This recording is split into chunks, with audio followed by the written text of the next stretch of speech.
Good morning, juniors. Today we're talking about the Great Depression. If you missed the Zoom class today, this is what we're discussing. So now we're out of the 1920s, we're at the very end, and this is the whole decade of the 1930s up to World War II. Causes of the Great Depression, you can read through these on your own, but bank speculation, it means when banks didn't have laws about the kind of investments they could make, and it was almost like they were gambling with people's money because they were making really really risky investments. The Dust Bowl is when there was a drought on many of the farms in middle America and in the West, and it caused also a lot of problems for farmers. So these are the causes, but really we're going to talk about today, how do people deal with the Great Depression? So you have to remember the Great Depression is when a large amount of Americans, a huge amount of Americans were unemployed, right? They were desperate for money, for rent, for food, for jobs. And if you remember, food stamps, government housing, none of that had been invented yet, so there was no safety net for people. So they looked to the president for help, and the first president to try to deal with it was Hoover.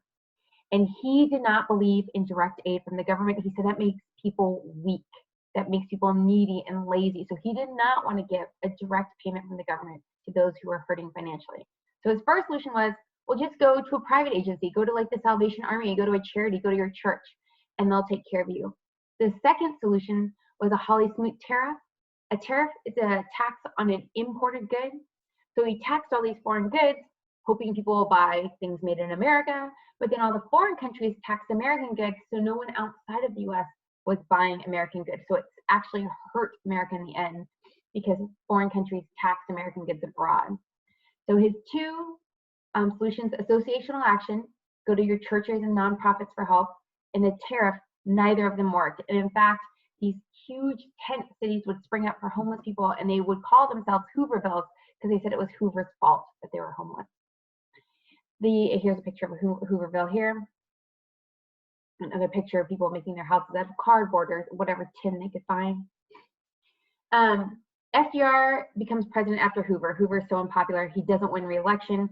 And FDR says, I am going to solve the problem by making the government the employer. And this was crazy because his new idea is not if the government will help you, but how the government will help you. And the name of his program is called the New Deal. And the New Deal was when the government becomes the employer. You lost your job at Best Buy, you lost your job at Target, that's okay. You're going to work for FDR, you're going to work for the government. And just to give you some perspective, in 1929, 1 out of every 4 Americans were without a job. The unemployment rate was 25%, huge. Our pandemic now, we're already at 18%. And it was, to put that in perspective, on March 1st, we were at 3.5. So we're approaching Great Depression levels with the pandemic. The first New Deal, all these jobs had different programs, and people used to tease FDR. They called it his alphabet soup because they were always acronyms. One of the jobs was the CCC, the WPA, the TVA, the FDRA, the FWP. All of these programs were different ways to employ different types of Americans, right? We all have different skill sets.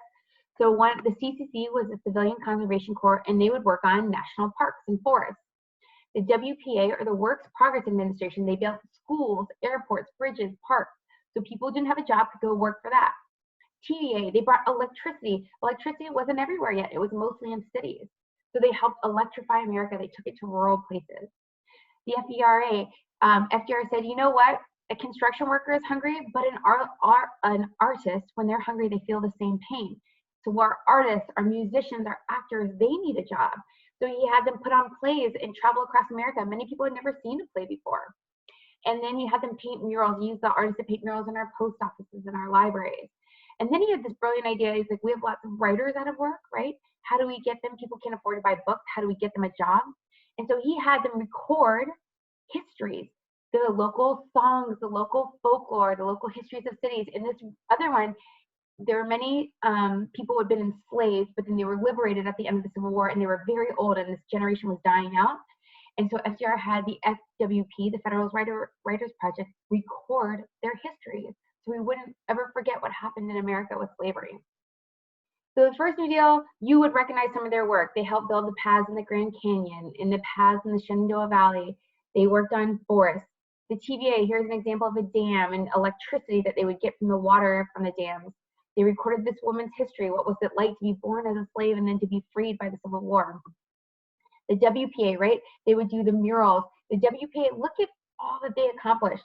5,900 new schools, 9,300 gyms, 1,000 libraries, 7,000 dorms, 2,300 stadiums, 52 fairgrounds, 3,100 playgrounds, 3,000 athletic fields, 800 swimming pools.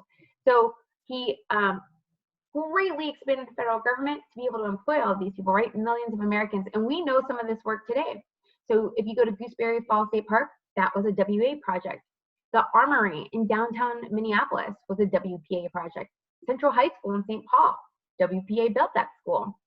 Northrop Auditorium, if you go to the U of M, you'll be walking in a WPA built auditorium.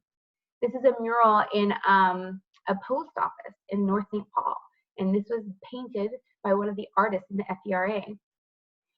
Airports were built by the WPA, LaGuardia, LAX.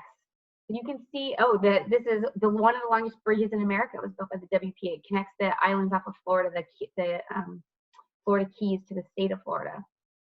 But FDR said, I have grown the government and it's huge, and now millions of Americans have jobs, but not every American can work, right? Think about Americans who had trouble, even if there was a job, they couldn't work. For example, the elderly, the disabled, single parents. Parents have to stay home with their little children.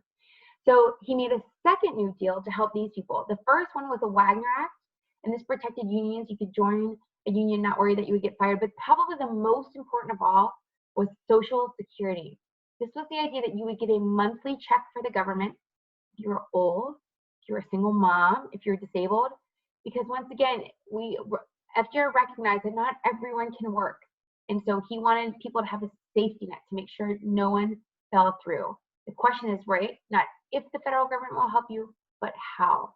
The first New Deal, all the way back here, it was to create jobs. The federal government is the employer. Millions of Americans are working for the federal government.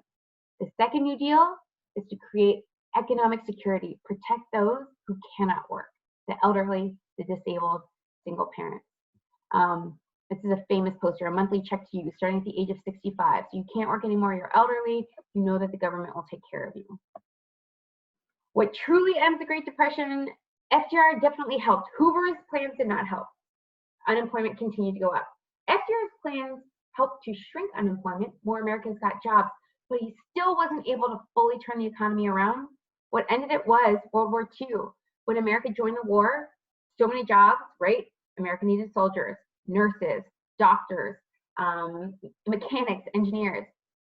2, it started the factories. America needed tanks and guns and planes and bullets. And so World War II is really and truly what ended the Great Depression. Next up, make sure you log into Schoology and take the quiz today. Lovely, lovely to spend time with you, sort of. Take care and enjoy the weekend.